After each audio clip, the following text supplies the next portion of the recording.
तो Marvel fans में एक चीज़ की बहुत ज़्यादा क्रेज होती है और वो होती है theories about Marvel movies, characters, scenes. और आज हम डूम्सडे के बारे में फैंस और कुछ एक्सपर्ट्स की क्या क्या थेरीज है, हमारी क्या थेरीज है, उसमें कौन कौन से इवेंट हो सकते हैं, कौन सी वाइल्ड कार्ड एंट्री हो सकती है, क्या कैंग वापस आ रहा है डूम्सडे में, क्या सिविल वॉर के जैसे बहुत सारे वेरिएंट्स एक दूसरे से ही लड़ेंगे, या कुछ और नए विलेंस इंट्रोड्यूस होंगे, या फिर टोनी स्टार्क के डॉक्टर डूम बन जाएगा। तो चलिए शुरू करते हैं।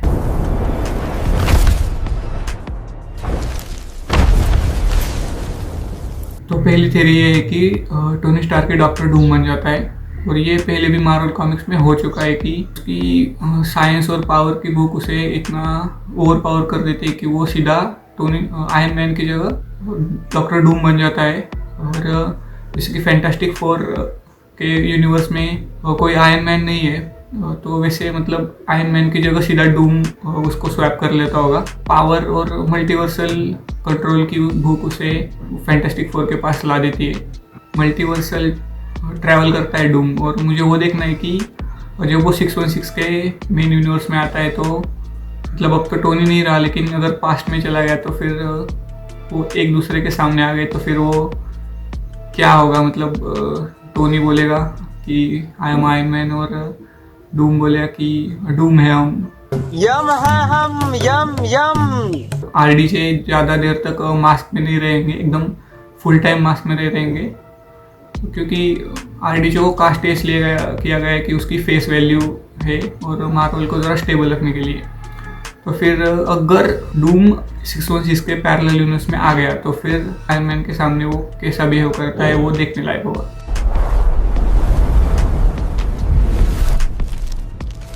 दूसरी थ्योरी ये है कि डूम अपनी एक मल्टीवर्सल विलेन आर्मी बनाएगा टू डिस्ट्रॉय द मल्टीवर्स। मतलब उसका तो एक पर्पज ही रहा होता है कि अगर टाइमलाइन डिस्ट्रॉय हो रही होती है तो फिर उसे पूरा ही डिस्ट्रॉय कर दो, कुछ नया बन सके उसके लिए। थैनोस मतलब उसका थैनोस का लार्जर वर्जन, और उसके लिए वो एक मल्टीवर्सल आर्मी बनाएगा विलेंस की, तो जो अलग अलग डिमेंशंस में जाएंगे और वो टाइमलाइन को कट कर देंगे सीधा और नया कुछ बनाने के लिए।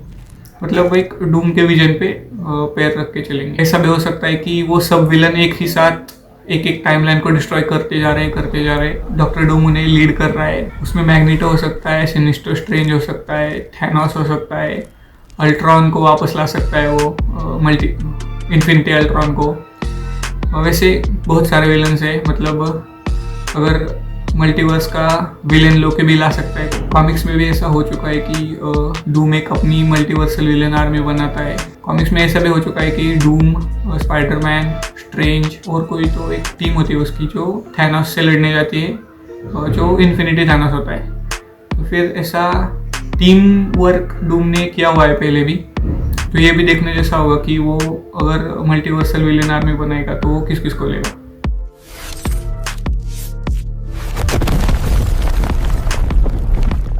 थर्ड थ्योरी है कि इनकर्जन्स की। मतलब इनकर्जन्स क्या होता है कि दो पैरेलल यूनिवर्स एक दूसरे में कोलाइड हो जाते हैं और कोई एक यूनिवर्स ख़त्म हो जाता है। तो ऐसी एक थ्योरी है कि अभी फैंटास्टिक फोर का यूनिवर्स और 616 मेन यूनिवर्स, थंडरबोल्ट्स के पोस्ट क्रेडिट सीन में देखा है हमने कि फैंटास्टिक फोर 616 में आ चुके हैं।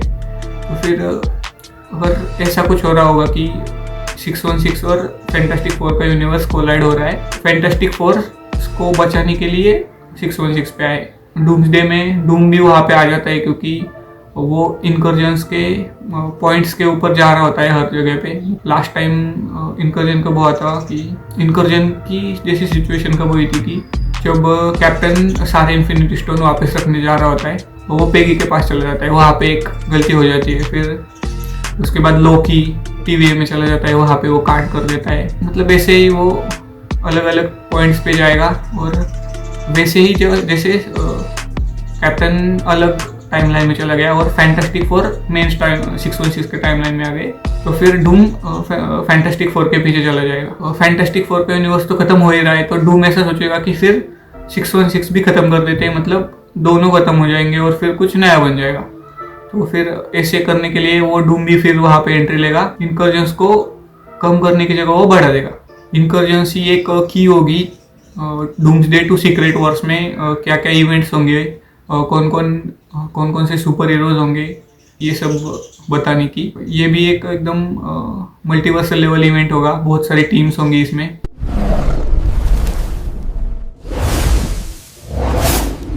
तो फोर्थ थ्योरी ये कि फैंटास्टिक फोर और एक्समैन साथ में आ जाए डूम को रोकने के लिए।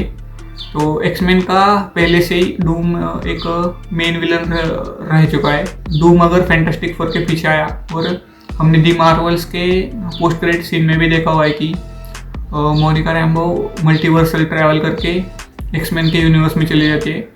तो फिर ऐसा कुछ हो सकता है कि 616 पे फैंटास्टिक फोर और एक्समैन एक साथ आ जाए और डूम को रोकने के लिए कुछ प्लान बनाए। पांचवी थियरी नहीं, मतलब न्यूज़ कह सकते हैं कि उड़ती उड़ती खबर आई है कि कैंग भी अपना कमबैक कर रहा है डूम्सडे में, और फिर वो भी वापस आ गया तो फिर हमें ये भी देखना होगा कि कैंग और डूम विलेंस बनेंगे या फिर एक साथ मल्टीवर्स को कंट्रोल करेंगे या फिर ख़त्म करेंगे। तो यही कुछ थियरीज थी, फैन थियरीज जो इंटरनेट पे फ्लोट कर रही है। तो हमें देखना पड़ेगा कि मार्वल अब क्या कर रहा है मूवीज़ के साथ। मार्वल तो एकदम सीक्रेटली काम कर रहा है कि मूवीज़ शूट करते हुए राइटिंग चल रही है। क्रिस एवंस भी एकदम रफ एंड रफ दिखे आजकल। तो यही कुछ फैन थियरीज थी जो फ्लोट कर रही है इंटरनेट पे। तो आपको कौन सी थियरीज पसंद आई, इसको कमेंट में रैंक ज़रूर कीजिए। आपकी क्या थियरीज है डूम्सडे के बारे में, और क्या पॉसिबल इवेंट्स हो सकते हैं डूम्सडे में, ये कमेंट में ज़रूर बताइए। वीडियो पसंद आए तो लाइक करिए, शेयर करिए, और ऐसे ही मार्वल रिलेटेड कंटेंट के लिए स्टे ट्यून्ड।